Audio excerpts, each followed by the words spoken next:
امام احمد ابن حنبل ایک بڑے شہر میں تبلیغ کی نیت سے پہنچے، قدرتی طور پہ لیٹ ہو گئے، عشاء کی نماز جہاں پڑھنے کی نیت تھی وہاں نہیں پہنچ سکے، مسجد بند ہو چکی ہے، پاس سے ایک نان بھائی گزر رہا ہے، اے بزرگ کہاں سے آئے ہیں؟ فلاں جگہ سے آئے ہو، نام ابھی تعارف نہیں ہوا، آپ آئیے، مسافر معلوم ہوتے ہیں، میرے گھر چلیے۔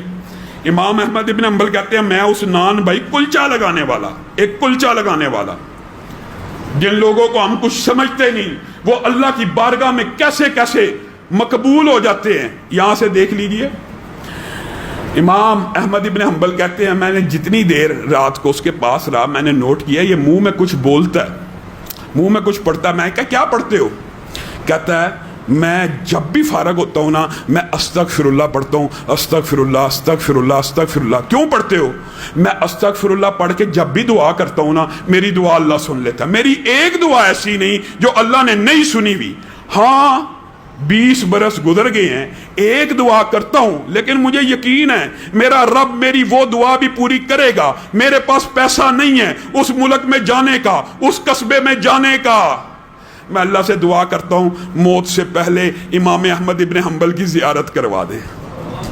امام احمد ابن حنبل رونا شروع ہو گئے، کہا اللہ نے، میں ہی امام احمد ابن حنبل ہوں، میرے کان سے پکڑ کر مجھے تیرے گھر میں پہنچا دی ہے۔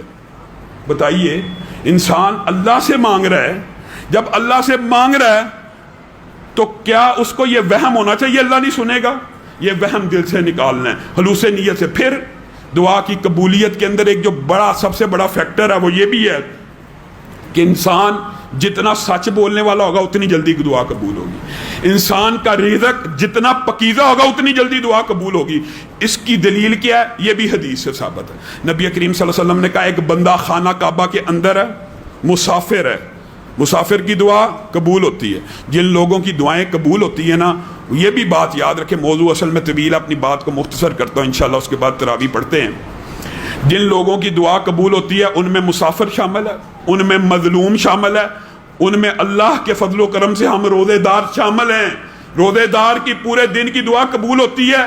ایک فضیلت یہ عمومی اور دوسری افطاری کے وقت کی قبول ہوتی ہے، یہ خصوصی فضیلت ہے۔ جب بھی افطاری کا وقت ہو کچھ دیر قبل دعا کیا کیجئے تاکہ اللہ تعالیٰ افطاری کے وقت کی بھی دعاؤں کو سنتا ہے۔ پھر جمعے کے دن اللہ تعالیٰ نے ایک گھڑی رکھی ہوئی ہے دعا کو سننے کی، پھر اذان اور اقامت کے مابین اللہ تعالیٰ نے ایک طویل موضوع ہے، جب موقع آیا انشاءاللہ تفصیل بیان کریں گے۔ صرف آپ یاد کریں کہ موقع کیا کیا ہے، اذان اور اقامت کے مابین جو وقت ہے اس کو دعا کے لیے مختص کریں۔